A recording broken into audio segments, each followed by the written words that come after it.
Ya, anak-anak.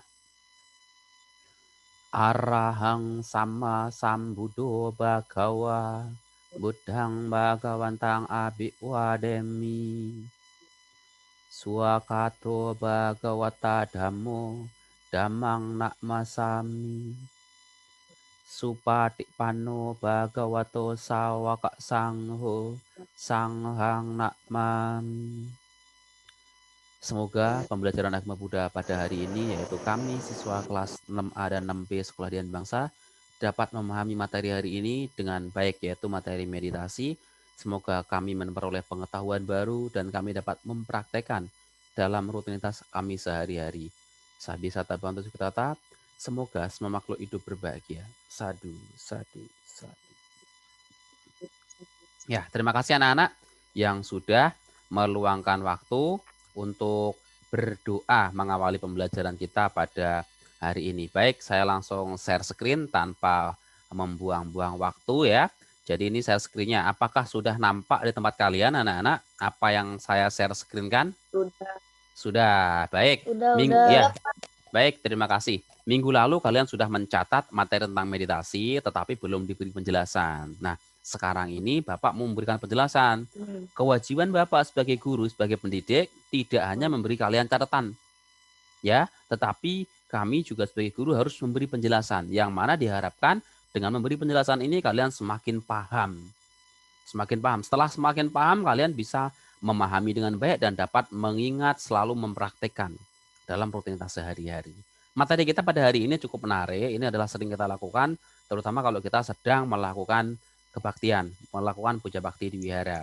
Materi kita hari ini yaitu di bab 5 buku Ehipasiko adalah meditasi. Yang mana meditasi ini kalian pasti sudah pernah praktek. Ada di antara kalian yang belum pernah praktek? Pasti sudah. Nah, biasanya kalau ini pas nggak online, biasanya kelas 6 itu ada ujian praktek. Ujian praktek, salah satu ujian praktek dalam pendidikan agama Buddha, ada praktek meditasi. Ada tata caranya meditasinya. Posisi badannya seperti apa, kemudian cara meditasinya seperti apa, itu ada tata caranya. Ya, baik anak-anak, hari ini minta tolong perhatiannya kira-kira 10-20 menit ke depan untuk memperhatikan penjelasan Bapak mengenai meditasi. Ya. Nah, di slide pertama, nah dari pengertiannya, meditasi. Meditasi itu apa ya? Meditasi itu anak-anak adalah pemusatan pikiran pada satu objek. Saya kira ini anak-anak sudah memahami semuanya. Ya, di sekolah minggu juga sering diinfo bahwa kalau meditasi itu adalah pemusatan pikiran pada satu objek. Atau meditasi juga bisa berarti menyadari apa yang sedang terjadi. Saat ini kalian sedang mengikuti Zoom. Kalian menyadari bahwa saat ini kalian mengikuti Zoom. Kalian di Zoom ini kalian sedang mendengarkan penjelasan dari Pak Guru. Kalian sadari hal itu. Itu pun sudah merupakan wujud dari meditasi dalam keseharian anak-anak. Yang penting intinya meditasi itu adalah menyadari apapun yang sedang kita alami. Nah, lagi selain itu meditasi juga akan membuat pikiran kita itu menjadi tenang anak-anak. Apa pentingnya Pak pikiran tenang? Anak-anak, pikiran tenang itu akan membuat kita mampu berpikir jernih. Ibaratnya meditasi itu kalau pengibaratannya tuh biasanya kalau mama papa kalian sedang membuat kopi, antara gula sama kopi taruh ke dalam gelas lalu diaduk. Ketika diaduk tidak terlihat jernih. Ya, masih kotor. Ya, belum minumannya tadi kalau diminum masih ada ampasnya nanti. Tetapi kalau dibiarkan terlebih dahulu, maka akan mengendap. Yang kopi tadi akan turun ke bawah, gulanya pun akan turun ke bawah, baru kopinya enak untuk diminum. Ya, itu pun fungsi dari meditasi, membuat batin kita menjadi jernih. Nah, apa manfaat dari pikiran jernih? Kalau pikirannya jernih ini anak-anak, kita bisa melihat segala sesuatu dengan jelas. Ya, kalau pikiran kita nggak jernih, adanya kita emosi. Kita mudah tersinggung, kita iri hati, kita akan penuh dengan kebencian, akan penuh dengan keserakahan, akan penuh dengan ketidaktahuan. Itu bahayanya. Nah, Sang Buddha ini menemukan cara, mengajarkan caranya. Bagaimana supaya pikiran ini tidak dipenuhi dengan kebencian, keserakahan, kebodohan batin. iri hati tadi. Supaya nggak dipenuhi dengan hal itu, kita harus rajin yang namanya meditasi. Meditasi apakah harus duduk diam, Pak? Tidak, anak-anak. Kalau pas pelajaran, di kelas biasanya Bapak sering mengingatkan tuh pas lagi kalian meditasi. Bapak sering bilang, sadari bahwa meditasi bukan hanya duduk diam. Tapi meditasi itu bisa memusatkan perhatian kita. Saat menjelaskan, saat kalian mendengarkan penjelasan dari Bapak, kalian fokus melihat, kalian fokus mendengarkan, itu juga sudah sebagai wujud, sebagai praktek dari meditasi. Ya, jadi bukan berarti kalian kalau meditasi harus duduk diam, sebentar begini, bersilah, tidak. Fokus, menyadari apa yang sedang dilakukan itu adalah meditasi. Kalian saat mengerjakan ya fokus mengerjakan. Kalian main game, fokus main game. Biasanya kalau main game sudah bisa fokus. Bahkan diganggu orang lain aja nggak mau. Diajak ngomong aja nggak mau lihat orang lain. Biasanya kalau main game itu kalau saya melihat anak-anak main game aja langsung sambil ngobrol. Tapi ngobrolnya ditanya mama juga sambil ngomong. Tapi tangannya, perhatiannya, matanya, pikirannya fokusnya ke game itu. Nah, anggap seperti itu coba anak-anak. Boleh. Kalian bermain game juga bagus. Boleh itu untuk melatih kemampuan kita juga. Tapi coba kalian anggap meditasi pun kayak bermain game tadi. Sesaat, sebentar coba. Meditasi itu tidak harus langsung lama, setengah jam itu tidak. Setengah menit boleh. 1 menit boleh. Nggak ada masalah. 1 menit coba kalian duduk diam dulu. Menyadari udara yang masuk, udara yang keluar. Begitu ya. Nah, berikutnya. Meditasi disebut juga adalah bawana. Nanti kalau kalian ditanya ada istilah meditasi, nama lainnya apa? Adalah bawana. Ya, istilah lain meditasi. Nah, berikutnya anak-anak. Yang kedua adalah macam-macam meditasi. Macam-macam meditasi itu ada 2 dalam agama Buddha, yaitu yang pertama adalah samatha bawana dan yang kedua adalah vipassana bawana. Nah, kalian harus mengetahui itu perbedaannya antara samatha bawana dan vipassana bawana. Saya kira ini anak-anak sudah paham semua. Sudah sering di sekolah minggu. Sudah sering juga di sekolah juga sudah Bapak sampaikan. Samatha bawana itu dari tujuannya adalah untuk mencapai batin tenang, dan vipassana bawana ini adalah untuk mencapai pandangan terang. Samatha bawana ini sudah ada sebelum zaman Buddha. Jadi sebelum zaman Buddha sudah ada. Buddha pun belajar pada gurunya, yaitu Alara Kalama dan Udakarma Putra. Sedangkan vipassana bawana ini adalah vipassana bawana ini meditasi yang diajarkan oleh Buddha, yang ditemukan oleh sang Buddha sendiri. Ya, ini vipassana bawana ini memperoleh pandangan terang. Pandangan terang itu apa, Pak? Yaitu mencapai padamnya kotoran batin sehingga merealisasi nibbana ini. Kalau samatha bawana berarti sudah ada sebelum zaman Buddha. Kalau vipassana bawana ditemukan, diajarkan oleh sang Buddha sendiri. Nah, baik anak-anak, berkaitan dengan meditasi juga ini anak-anak, ini terdapat pandangan salah. Orang pandangan salah itu apa ya? Ini ada di buku paket kalian ya. Pandangan salah itu adalah anggapan terkait dengan meditasi. Ini adalah pandangan salah yang umum. Ya, yang umum yang terjadi di masyarakat. Apa pandangan salah terhadap meditasi itu, Pak? Yang pertama itu meditasi hanya dilakukan oleh para biku. Itu salah. Meditasi tidak para biku, semua orang boleh. Meditasi juga bukan milik agama Buddha, tidak.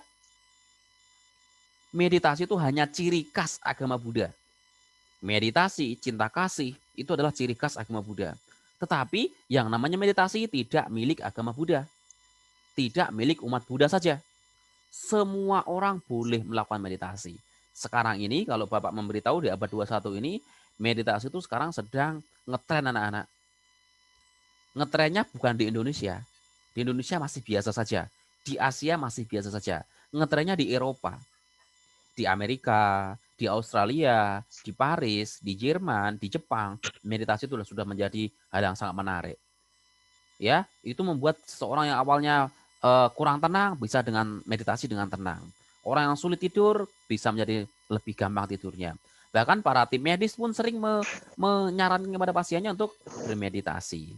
Ya, jadi itu. Jadi ingat meditasi itu pandangan salah kalau misalnya hanya dilakukan oleh para biku. Meditasi juga pandangan salah kalau hanya dimiliki umat Buddha, tidak. Tapi semua orang, besar kecil tua muda boleh mempraktekkan meditasi. Tapi tentunya meditasi agama Buddha berbeda dengan meditasi-meditasi yang lain. Ya, kalau yang lain cuma untuk merilekkan pikiran, tapi kalau meditasi dalam agama Buddha itu tujuannya bukan hanya itu. Nanti kita bicara tujuannya, yaitu untuk mencapai nibbana. Nah, yang kedua, pandangan salah yang kedua adalah meditasi menjadi sakti. Tidak. Apakah meditasi nggak bisa sakti, Iya, Pak? Bisa, anak-anak. Seperti bisa. Sang Buddha kan sakti juga. Biku Moggallana, biku paling sakti juga. Bisa. Tetapi bukan tujuan utamanya itu. Itu hanya efek sampingnya, anak-anak. Tahu efek sampingnya kalau kita minum obat, penyakitnya sembuh, tapi ada efek sampingnya begitu. Ini pun sama. Seseorang bisa mencapai nibbana, tapi efek samping dari jago meditasi, ahli meditasi ini, sering praktik meditasi ini, maka dia juga memperoleh kesaktian.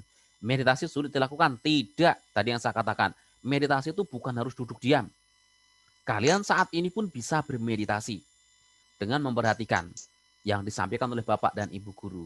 Mendengarkan dengan baik, mengendalikan indera kita. Nah, itu juga sudah bermeditasi.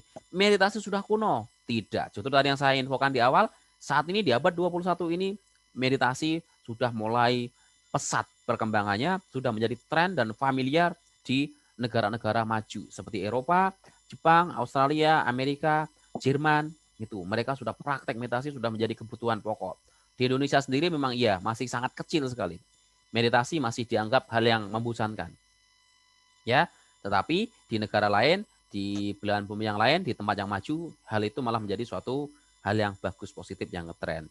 Nah, baik. Berikutnya adalah manfaat meditasi. Di gambar ini ada orang biku dari Thailand yang menunjukkan kesaktiannya begitu. Ini nggak tahu ini biku kok malah menunjukkan kesaktiannya ya. Sebenarnya nggak boleh itu dalam agama Buddha. Buddha sudah melarang itu anak-anak untuk menunjukkan kesaktiannya. Biku ini sedang bawahnya ini dibakar pakai api dan ini isinya minyak goreng. Minyak goreng mendidih. Bikunya ini bermeditasi di minyak goreng itu. Tapi nggak terluka dia. Itu hebatnya.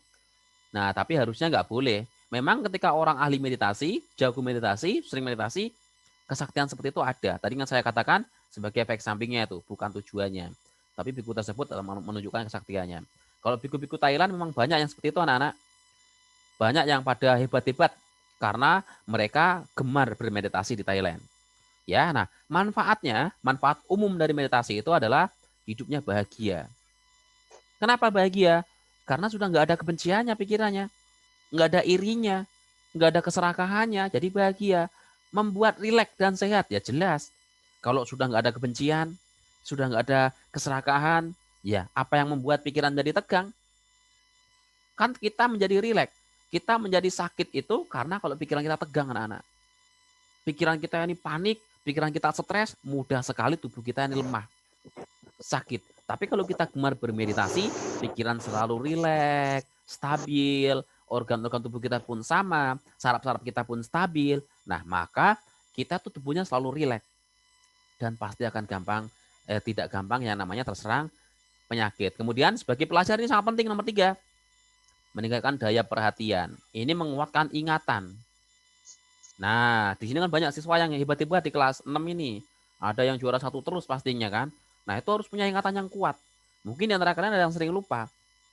Pelajaran hari ini dipahami tapi nanti besok lu sudah lupa materinya.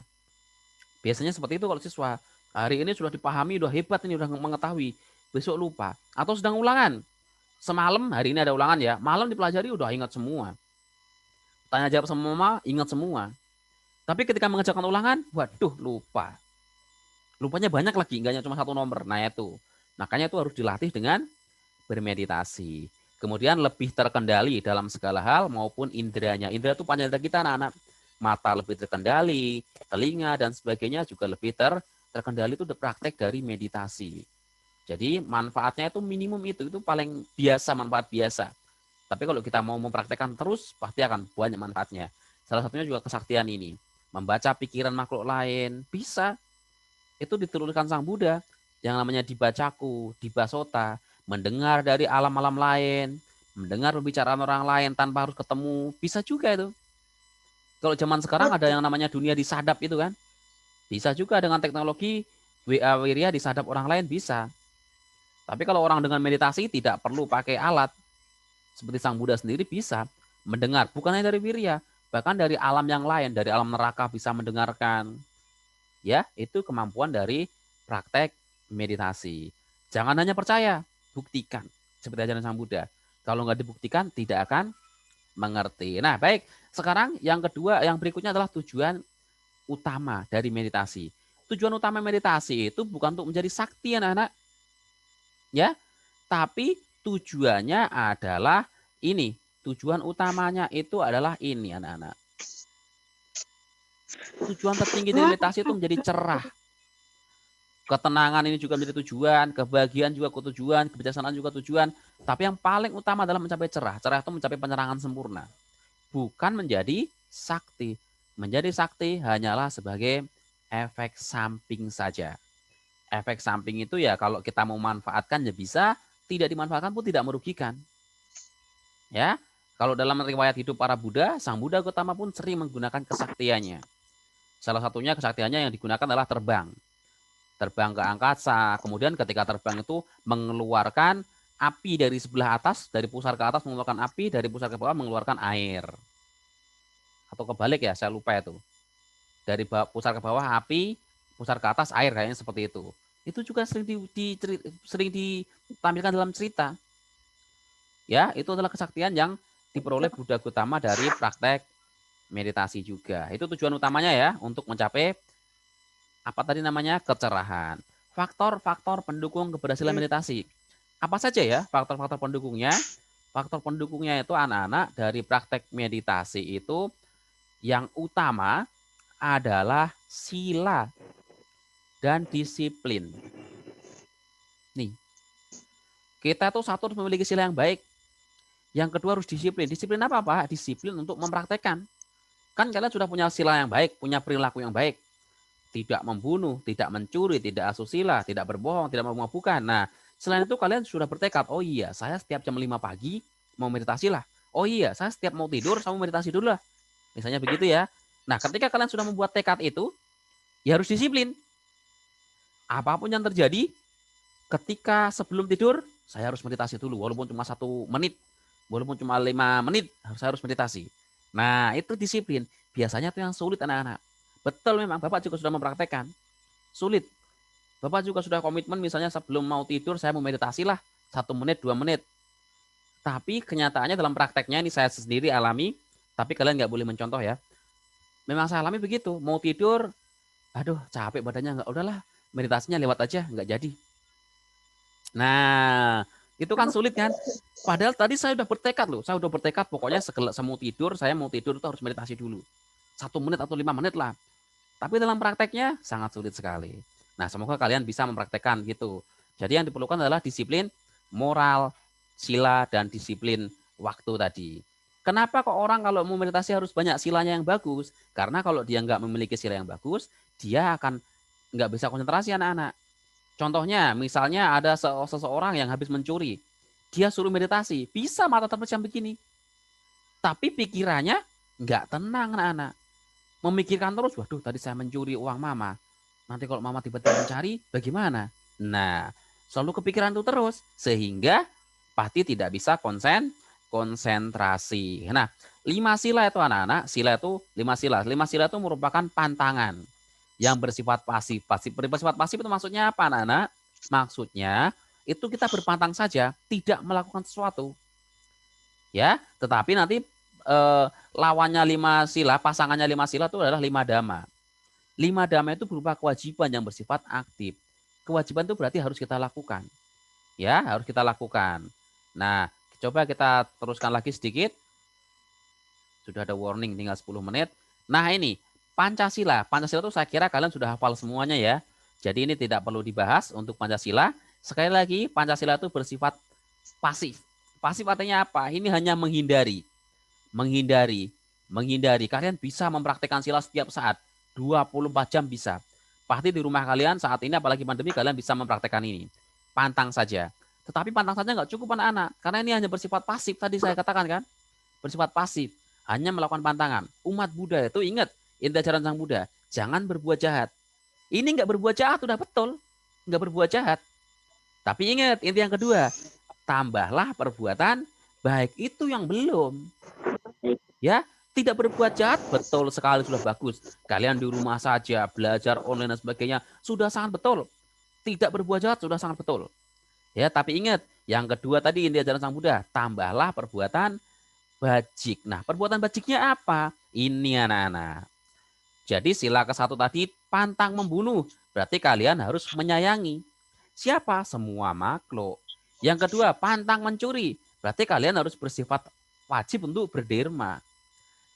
Pantang asusila, kalian juga harus hidup rukun setia kepada kakak, adik, ibu, dan sebagainya juga harus setia. Yang keempat, pantang berbohong, kalian harus senantiasa berucap yang jujur. Dan yang kelima, pantang mabuk-mabukan, kalian harus meditasi. Nah ini berarti inti ajaran Sang Buddha yang kedua terpenuhi anak-anak. Jangan berbuat jahat. Sudah nggak berbuat jahat tadi melakukan pantangan. Perbanyaklah kebajikan, melakukan kewajiban itu. Gampang kan? Menyayangi, gampang. Berderma, saat ini mungkin sulit kamu berderma karena nggak sekolah minggu, nggak ada dana, nggak ada pengamen. Kalau di rumah kamu ada pengamen bisa ngasih itu. Rukun setia pasti bisa rukun sama kakak, adik, mama, papa, saudara. Jujur pasti bisa jujur. Meditasi harus dia mempraktekkan. Berarti walaupun kamu di rumah saja saat pandemi seperti ini, tetap bisa menjalankan perbuatan kebajikan. Begitu ya. Nah, oke. Sekarang berikutnya. Masih ada beberapa slide. Nah, ini anak-anak, kalau kita sudah berbuat buruk, kita sudah berbuat kesalahan, kita tidak boleh terlalu dalam kesedihan. Masih ada cara untuk memperbaikinya. Bagaimana? Yang pertamanya kalian harus menyadari dan menyesali bahwa perbuatan itu salah. Misalnya kalian sudah mencuri. Ya sadari bahwa kalian sudah mencuri. Dan kalian harus menyesali. Oh iya, mencuri itu perbuatan yang tidak baik. Saya harus tidak mencuri lagi. Kemudian setelah menyadari, kalian juga harus berkata jujur kepada orang tua, kepada siapapun yang kalian anggap bisa dipercaya, termasuk kepada altar juga. Boleh ke altar Buddha dan bertekad untuk tidak mengulangi, bertekad untuk menjalankan 5 sila dan juga hidup sesuai dhamma. Hidup sesuai dhamma itu tadi mempraktekkan 5 dhamma tadi anak-anak. Paling gampang mempraktekkan 5 dhamma tadi. Ya. Dan sedikit lagi ini. Nah, cara melatih kedisiplinan saat meditasi. Meditasi harus disiplin. Cari waktu yang tepat. Nah, sebentar. Cari waktu yang tepat, kemudian mulai meditasi dengan waktu yang singkat. Pasti ini kalian bisa. Waktunya kalian coba membuat komitmen tadi yang kayak Bapak sampaikan. Saya sehari ini harus meditasi terus. Setiap hari saya harus bermeditasi. Misalnya membuat tekadnya begitu. Kapan meditasinya? Ada yang milih sore hari, ada yang milih bangun tidur, ada yang milih mau tidur. Silahkan. Setelah kalian pilih waktunya, kalian harus buat komitmen, bertekad. Coba saya setiap hari harus bermeditasi dulu sebentar. 1 menit saja sebelum tidur. Coba dipraktekkan. Pasti akan ada manfaat buat kalian anak-anak. Seperti yang tadi Bapak sampaikan. Bapak merasa ada manfaatnya banyak ketika Bapak bermeditasi ketika kamu tidur. Paling tidak, Bapak tidurnya dengan nyenyak. Tidak mengalami mimpi yang aneh-aneh. Tapi ya kayak tadi, karena rutinitas, karena kesibukan, biasanya ketika badannya capek, udahlah meditasinya besok aja. Begitu. Nah, tapi kalian tidak boleh mencontoh saya tadi. Kalian harus punya tekad sendiri, coba kalian praktekkan ajaran Sang Buddha. Apakah ada manfaatnya kalau saya bermeditasi? Pasti ada. Coba praktekkan. Ya, dan jangan menganggap meditasi sebagai beban. Anggap meditasi itu sebagai kayak bermain game tadi. Si Wirya, si Owen pasti kalau suruh main game sejam 2 jam betah. Tapi kalau belum tentu kalau suruh bermeditasi 1 menit 2 menit belum tentu. Tapi coba anggap meditasi tadi seperti game tadi. Sebentar saja misalnya 1 menit sudah cukup 1 menit. Kalau perlu kamu pasang alarm, hanya menjemkan mata begini sebentar juga boleh. Ya, begitu. Oke, berikutnya cara mengatasi masalah meditasi. Nah, ini adalah masalah-masalah yang timbul ketika kita sedang bermeditasi anak-anak. Biasanya kalau meditasi itu kita mengantuk.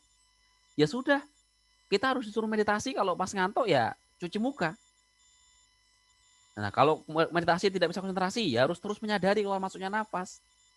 Ketika meditasi badannya pegal, ya harus ganti posisinya. Posisi kaki ya. Kalau ngantuk ini ya harus cuci muka. Kalau nggak fokus ya terus menyadari keluar masuknya nafas. Dan kalau pegel ya harus ganti posisi kaki atau posisi badan. Begitu ya. Nah, baik, itu saja anak-anak yang saya sampaikan pada hari ini. Coba, saya berharap nanti kalian bisa membuat komitmen tadi. Saya bertekad, Pak, ini mulai sekarang saya mau meditasi sehari 1 menit. Nah, boleh. Jangan yang membuat yang tinggi. Saya sehari mau meditasi 5 menit. Nah, coba. Tapi buatnya kayak tadi, Pak, saya mau meditasi setiap hari 1 menit, Pak. Pokoknya sehari 1 menit, nggak tahu waktunya lah. Yang penting dalam sehari saya harus meditasi 1 menit. Boleh itu anak-anak. Bagus sekali itu. Coba kalian buat tekad seperti itu. buat aditana seperti itu dan kalian praktekkan. Begitu ya. Nah, baik anak-anak. Begitu tadi yang saya sampaikan. Apakah ada yang mau ditanyakan? Ada yang menanyakan? Tidak ada ya. Nah, kalau tidak ada, saya sampaikan ini.